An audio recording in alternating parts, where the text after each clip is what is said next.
కులం వద్దు, నా పేరు చివరన రెడ్డి అని పిలవద్దు అంటూ స్టేజీల మీద ఊగిపోయిన ప్రొఫెసర్ గారు తీరా ఒక ఎమ్మెల్సీ పదవి దక్కేసరికి కోదండరామిరెడ్డి అనే నేను అంటూ ప్రమాణం చేసేశారు. ఏంది సార్ ఇది? తుమ్మితే ఊడిపోయే ముక్కు లాంటి పదవి కోసం మీ ఆత్మగౌరవాన్ని తాకట్టు పెట్టేశారా? అయ్యో! ఆదర్శాలు వల్లవేయడానికి చాలా బావుంటాయి. కానీ ఆచరణలో పెట్టాల్సి వచ్చేసరికి అసలు రంగు బయటపడుతుంది. తెలంగాణ ఉద్యమంలో ఒక వెలుగు వెలిగిన ప్రొఫెసర్ కోదండరాం సార్ విషయంలో ఇప్పుడు అదే జరుగుతోంది. నిన్నటిదాకా రెడ్డి వద్దన్న ఆయన నేడు అదే రెడ్డిని ఎలా హక్కున చేర్చుకున్నారు? గతంలో సార్ మాటలు వింటే ఎవరికైనా రోమాలు నిక్కబొడుచుకునేవి.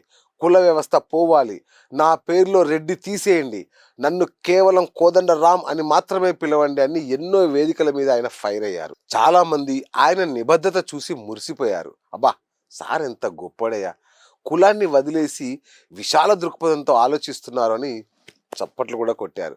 కానీ సీన్ కట్ చేస్తే ప్రభుత్వం ఎమ్మెల్సీ పదవి ఇచ్చింది. ఇంకేముంది, సర్టిఫికెట్లో ఉన్న పేరే చదవాలి అన్న రూల్ను అడ్డు పెట్టుకొని మళ్ళీ ఆ రెడ్డిని గమ్మత్తుగా తగిలించేసుకున్నారు.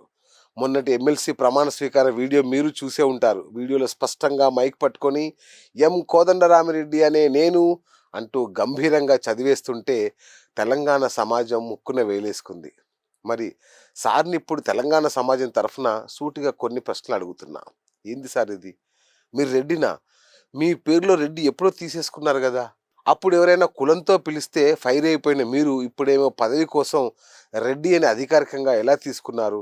మాట మీద నిలబడకపోతే ఎట్లా సార్? ప్రమాణ స్వీకారానికి మీ సర్టిఫికెట్ పేరే చదవాలనే నిబంధన ఉంటే కులం వద్దనుకున్న మీరు మీ ఆదర్శాల కోసం ఆ పదవిని తృణప్రాయంగా వదిలేయాల్సింది కదా. అప్పుడైనా మీ వ్యక్తిత్వం నిలబడేది కదా. తుమ్ముతే ఊడిపోయే ముక్కు లాంటి ఈ ఎమ్మెల్సీ పదవి కోసం మీ వ్యక్తిత్వాన్ని, మీ ఆత్మగౌరవాన్ని ఇలా తాకట్టు పెట్టేశారేంటి సార్? సిద్ధాంతాలు అనేవి వేదికల మీద చప్పట్ల కోసం కాదు, ఆచరించి చూపించడానికి. పదవి ముందు ఆదర్శాలు మోకరిల్ల వైనం చూసి తెలంగాణ జనం ఆశ్చర్యపోతున్నారు. అన్నిట్లో ఇదొకటి.